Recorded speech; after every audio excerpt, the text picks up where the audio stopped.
Selamat malam semuanya. Di sini kita akan membahas mengenai konsep diversifikasi dalam sebuah investasi.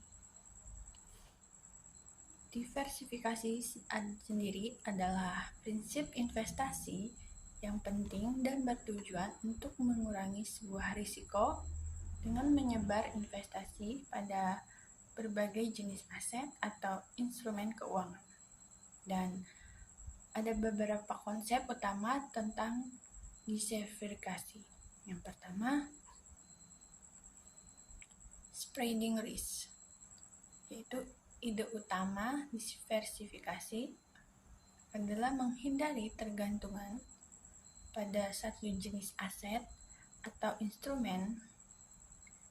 Dengan memiliki berbagai investasi, risiko yang mungkin terkait dengan kinerja buruk atau aset tentu dapat dikurangi. Yang kedua yaitu berbagai jenis aset. Diversifikasi sendiri dapat dilakukan dengan berinvestasi dalam berbagai jenis aset seperti saham, obligasi, properti, atau komoditas lain. Seperti perilaku berbagai aset sendiri dapat berbeda-beda, yaitu tergantung pada pasar atau kondisi pasar. Yang ketiga, ada sektoral dan industri. Selain diversifikasi aset, kita juga dapat diversifikasi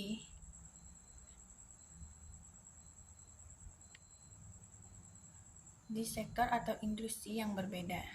Contoh, jika saham di industri teknologi mengalami penurunan, maka investasi di sektor kesehatan atau konsumen mungkin memberikan perlindungan kepada kita karena mungkin mengalami peningkatan atau kenaikan. Yang keempat, geografis. Diversifikasi geografis sendiri melibatkan berinvestasi di berbagai pasar regional atau global. Jika satu pasar sedang mengalami ketidakstabilan investasi di pasar lainnya dapat membantu meredakan dampaknya. Yang kelima, ukuran perusahaan. Diversifikasi sendiri dapat melibatkan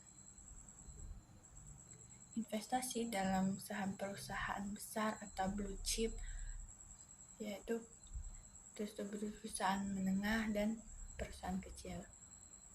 Ukuran perusahaan sendiri dapat mempengaruhi sejauh mana mereka terpengaruh oleh peristiwa pasar-pasar tertentu. Yang keempat, waktu investasi. Membagi investasi pada jangka waktu yang berbeda-beda dapat membantu meredakan risiko fluktuasi pasar, dan ini dapat mencakup investasi jangka pendek dan jangka panjang.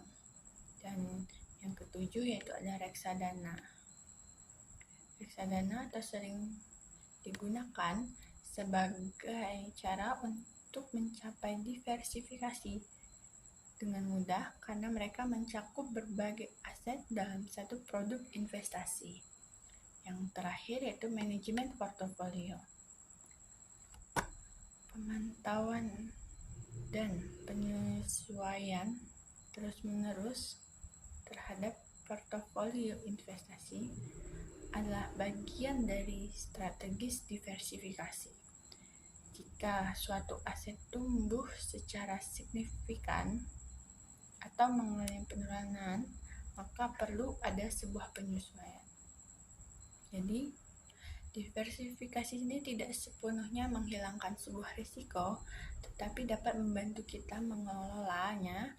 Penting untuk memahami bahwa meskipun diversifikasi sendiri dapat mengurangi sebuah risiko, tidak ada jaminan keuntungan dan pasar selalu melibatkan sesuatu yang ketidakpastian. Dan untuk itu kita perlu memahami faktor-faktor yang mempengaruhi harga saham. Faktor-faktor tersebut adalah yang pertama, ada faktor kinerja perusahaan. Faktor kinerja perusahaan itu berupa laba bersih, pertumbuhan penjualan, dan kinerja operasional dapat mempengaruhi harga saham. Dan investor sendiri sering memperhatikan laporan keuangan untuk menilai kesehatan finansial dalam sebuah perusahaan. Yang kedua, ada faktor ekonomi, di mana kondisi ekonomi makro seperti tingkat suku bunga, inflasi, dan pertumbuhan ekonomi dapat mempengaruhi harga saham secara keseluruhan. Dan yang ketiga, ada siklus industri. Beberapa industri sendiri memiliki siklus yang berulang, seperti siklus ekonomi.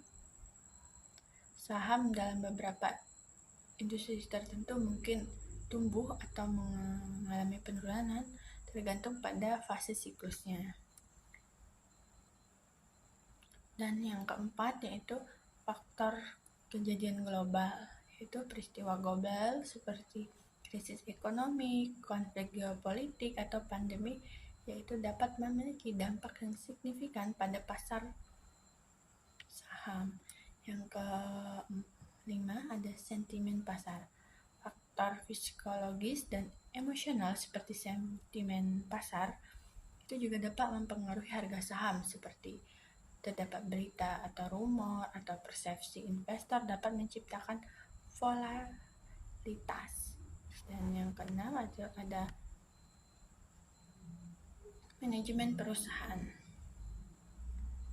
Kualitas manajemen perusahaan sendiri itu dapat mempengaruhi harga saham karena keputusan manajemen, strategi bisnis, dan rekam jejak mereka itu bisa menjadi pertimbangan penting saat kita memilih manajemen perusahaan tersebut. Yang ke-7 yaitu ada analisis dan rekomendasi. Rekomendasi analisis keuangan sendiri dapat mempengaruhi persepsi investor terhadap saham. Nah, analisis ini memberikan pandangan tentang kinerja di masa depan sebuah perusahaan atau suatu perusahaan. Yang ke-8, dividen atau kebijakan perusahaan. Kebijakan dividen sendiri pembelian saham kembali atau perubahan struktur perusahaan dapat mempengaruhi harga saham. Yang ke-9 yaitu ada teknologi dan inovasi. Perusahaan yang mengadopsi teknologi baru atau menciptakan inovasi dapat memiliki dampak positif pada suatu harga saham mereka. Dan yang terakhir yaitu ada regulasi. Dalam regulasi industri atau peraturan pemerintah dapat mempengaruhi harga saham. Pemahaman tentang lingkungan regulasi sendiri yaitu sangat penting. Dan pemahaman tentang faktor-faktor ini juga dapat membantu kita investor, yaitu seorang investor, membuat sebuah keputusan yang lebih informasional. Jadi, sudahkah kalian mempertimbangkan beberapa faktor-faktor ini dalam analisis investasi kalian? Sekian presentasi yang dapat saya sampaikan, saya akhiri. Dan mohon maaf apabila ada salah kata. Sekian, terima kasih.